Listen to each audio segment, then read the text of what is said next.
most of the battling has been occurring in the central position, very far back. I suppose that's worked very well for the Commonwealth at the moment. They have been hanging back with their tanks, firing at any advancing stuff. You see this King Tiger, it advanced too far forward.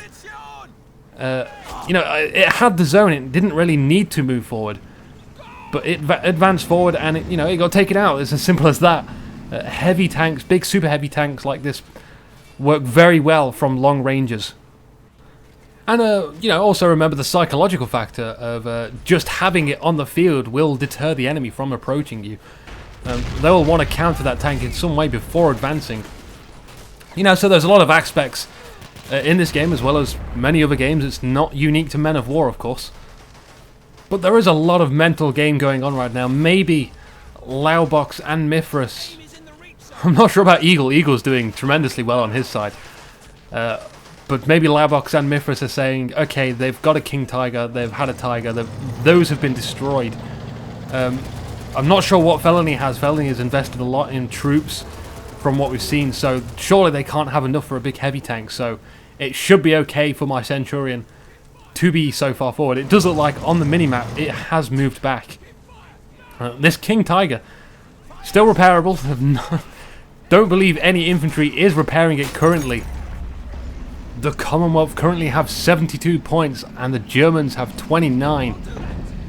I do believe, and here's some of my insight for this battlefield, that it's going to be incredibly hard for the Germans to make a comeback on this one. We have a Jagdpanther from Felony in the back. I'm going to reposition my camera to get a better view on this. Track damage for the Centurion. We've seen throughout most of this game Felony has cheap tanks and a lot of infantry pushing up. So she has had the money to spare to save up for this Jagdpanther and continues to hit the side. Centurion doesn't seem to have really, taken much notice. It's not turned its turret. Holy moly, that guy got just completely decrewed from that gun unwillingly. Finally, the Centurion seems to be moving his turret. The turret firing not at the Jagdpanther, but just straight down the road. Does seem a little unusual. There wasn't really much there. Maybe direct control is in place. Jagdpanther still firing on the side of it. Looks like it's repositioned just a little bit to try and get a better shot. Crew injured on the Centurion. Felony seems to be moving the Panther a hell of a lot. It seemed like it had a clear shot on there. I don't know why it retreated back into the fog of war. No matter though. Seth the Mighty, mighty by name, mighty in game, is advancing. Well, okay, maybe not advancing. He's sitting very far back on the point and firing inwards, but that's the beginning of an advancement, at least. There does seem to be one guy behind the 222, and Felony bringing up some infantry on the left-hand side. What kind of plan are the German forces thinking of right now? They need zones, and they need it fast. The points are currently 89 for the Commonwealth. And we've got some pinging on this King Tiger. It seems like Mithras' Centurion, there are 2 Centurions on the field by the way, is firing onto this, and it really looks damaged. I just don't see how that's meant to be repaired. Seth has thrown down some more smokes. He's been very smoke heavy on that central flag zone. Still pinging. The Centurion's finally been taken down. I do believe the Jagdpanther took that out. More artillery strikes on this left-hand side. Very artillery heavy Felony has been. With that Nebelwerfer, only 1 artillery piece, remember. Now, I've probably missed some Brandenburg come out at some point. I know some of the more pro players really like to use Brandenburg early on in the game. Great infantry, but, I've just not seen it. But we've seen plenty of other stuff, and that's all good. Eagle continuing to hold down this right-hand side.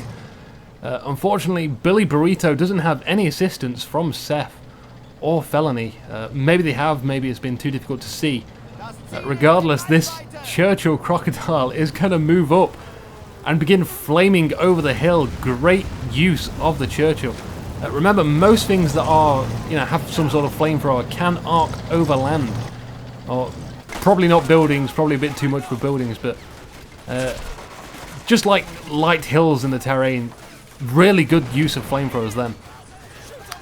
So, you remember that for your future games, and you can pull off some great flamethrower action. Always lovely to see. We've got a huge red blob on the map from Felony over here, very close to the Centurion tank, in fact. And it begins to back away. Felony giving lessons on how to eat grenades. We've got another commando from Laubox tossing in not one, two grenades, 3 grenades. And strangely enough, there's still a frickin' survivor. That guy was hacks. He's still dead, but surely 4 grenades would be enough.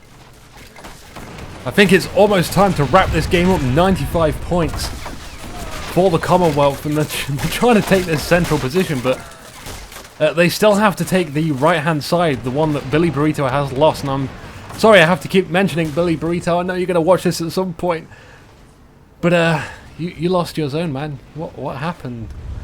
What happened, dude? We've got more artillery finally destroying the hull in a somewhat of an unimpressive manner. It kind of like just shifted a tinsy bit and was like, oh, I'm dead.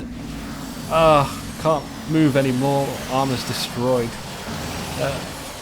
Never mind that though. We've got a Nebelwerfer trying to. Just the center of this windmill is still alive. Like, most of the walls and even the flappy bits are completely destroyed, but that windmill survives.